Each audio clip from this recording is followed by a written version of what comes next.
Bienvenue dans Exo Afrique. Aujourd'hui, je vais t'entretenir sur un sujet très intéressant. Beaucoup de gens m'ont demandé si je pouvais animer, si je pouvais parler de cette question. Il s'agit du titre de séjour pour soins ou, si vous voulez, titre de séjour pour étrangers malades. Alors, avant même de commencer mon émission, je te demande de liker et de t'abonner si tu ne l'es pas encore. Abonne-toi et, s'il te plaît, clique sur la cloche de notification de manière à te permettre d'avoir nos prochaines éditions.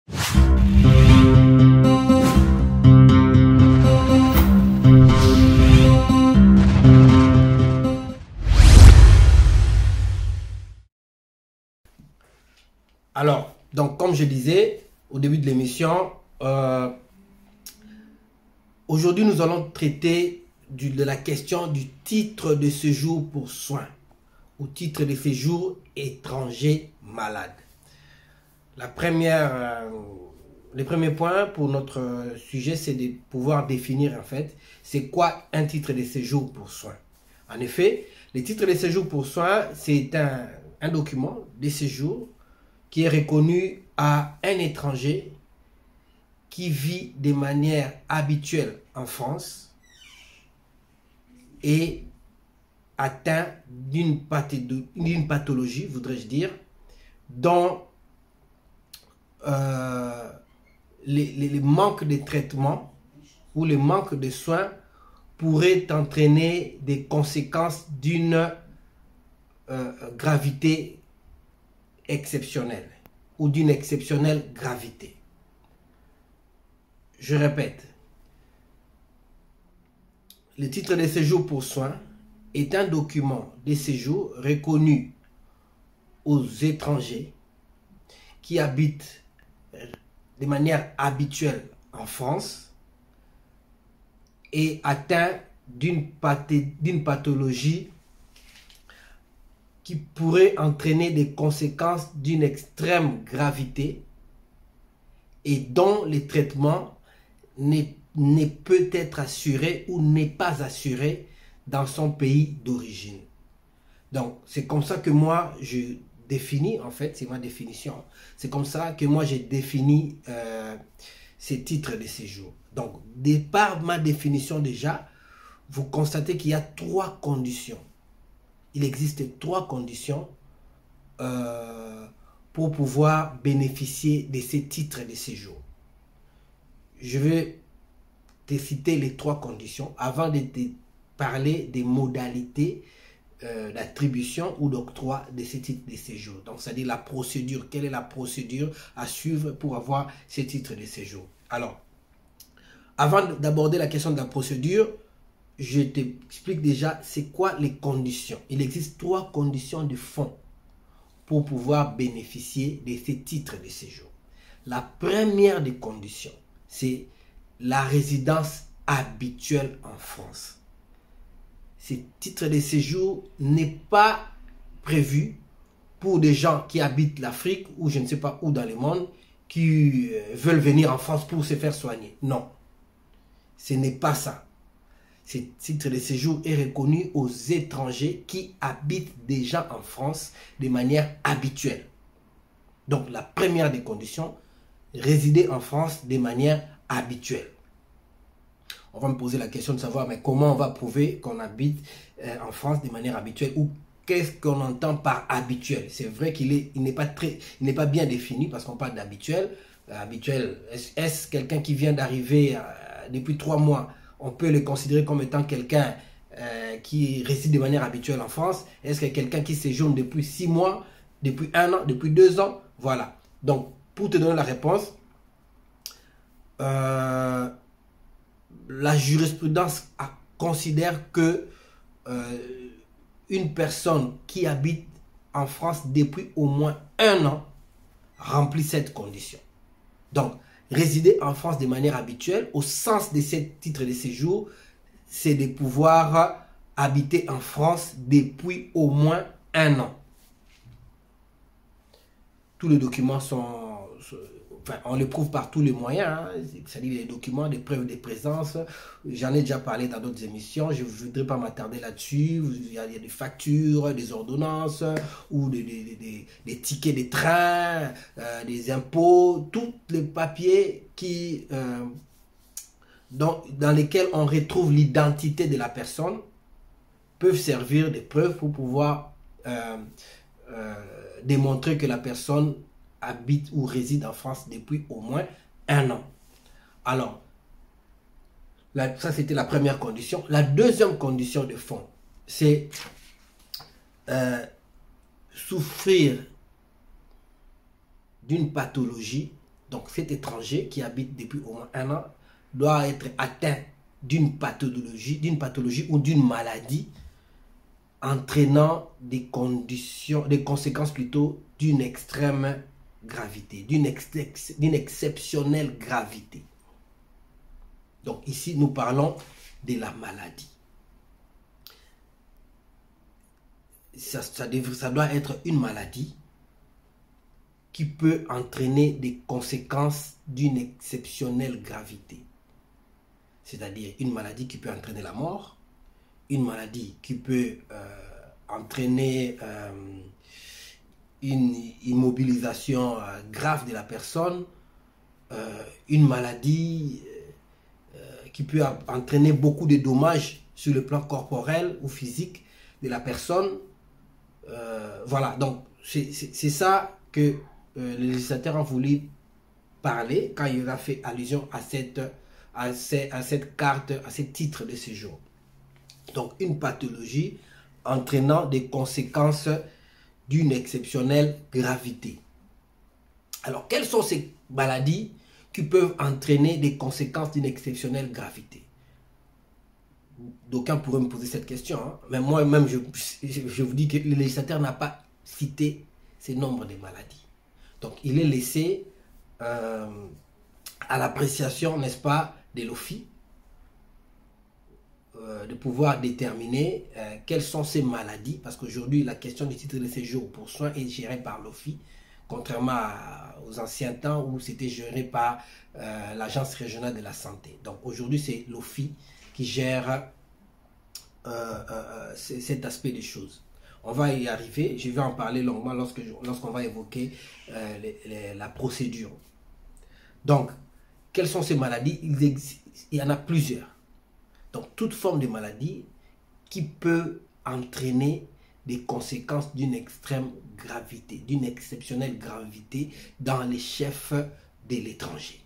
Eh bien, cette maladie-là peut être susceptible de permettre à l'étranger d'obtenir un titre de séjour pour soins. Alors, la troisième condition, alors là, c'est là où il y a démarcation, donc c'est un peu un complément de la deuxième condition. La troisième condition, c'est que la loi dit que les bénéfices effectifs d'un traitement approprié, c'est-à-dire cette pathologie doit normalement ne pas être traitée dans le pays d'origine de l'étranger. Donc, ce serait une maladie dont le mode d'administration des soins ou les modes de traitement ou les médicaments ne sont pas disponibles dans son pays d'origine.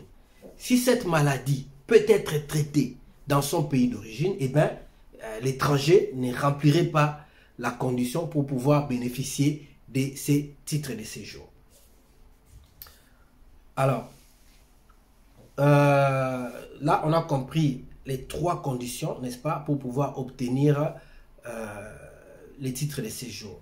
Je voudrais maintenant te parler brièvement de la procédure. Quelle est la procédure à suivre pour avoir ces titres de séjour pour soins? La procédure à suivre, la première des choses que moi je vais te demander, c'est déjà de remplir tes preuves de présence. C'est-à-dire être sûr que tu as des documents, 5, 6, 7 papiers qui prouvent que tu es en France depuis au moins 1 an. Ça peut être les impôts, ça peut être les ordonnances, ça peut être les tickets de train, les passes Navigo, de preuves de passes, de paiement de passes Navigo et tout et tout. Donc tous ces éléments-là, des relevés des comptes, des relevés bancaires et tout. Si tu as tous ces éléments qui datent d'au moins 1 an, donc c'est déjà la première des formalités. Alors la deuxième formalité, c'est que tu devras t'approcher de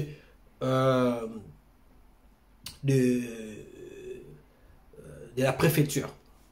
Tu devras t'approcher de ta préfecture. Tu n'as pas besoin d'un rendez-vous pour ces genres de titres de séjour que je sache. Tu n'as pas besoin que je sache d'un rendez-vous. Mais en tout cas, qu'à cela ne tienne, tu dois t'approcher de la préfecture pour pouvoir exposer ton problème. Donc tu arrives au guichet de la préfecture, tu dis que voilà, moi je viens parce que je suis malade, je dois avoir, je voudrais avoir les formulaires. Il y a un formulaire qu'on donne, hein, avec une enveloppe qu'on devra te donner, qui te permettra d'aller donner ça à ton médecin traitant. Ces formulaires-là qu'on va te donner avec une enveloppe et tout, c'est confidentiel. Tu vas les remettre à ton médecin traitant. Donc, c'est la préfecture qui te donne ça. Dès que tu donnes à ton médecin traitant, ton médecin va pouvoir remplir ces formulaires, il va poser son tampon, il va répondre aux différentes questions qui sont posées, hein, et tout ça, quelle est la maladie, voilà, voilà, toutes ces données techniques, médicales, les médecins vont les remplir. Dès que c'est fait, il les met dans l'enveloppe, très confidentielle, et il l'envoie à l'OFII. Écoute-moi bien, il l'envoie à l'OFII, pas à la préfecture. Parce que la préfecture ne traite pas, en fait, la préfecture n'a pas les droits d'ouvrir cette enveloppe parce que c'est des données confidentielles. Ici en France, les données confidentielles, les données médicaux sont des données confidentielles qui ne peuvent pas être livrées à n'importe qui. Donc, en l'occurrence, à la préfecture. La préfecture ne peut pas ouvrir cette enveloppe. Il n'y a que le médecin de l'OFII qui est à mesure d'ouvrir cette enveloppe. Donc, tu vas l'envoyer à l'OFII.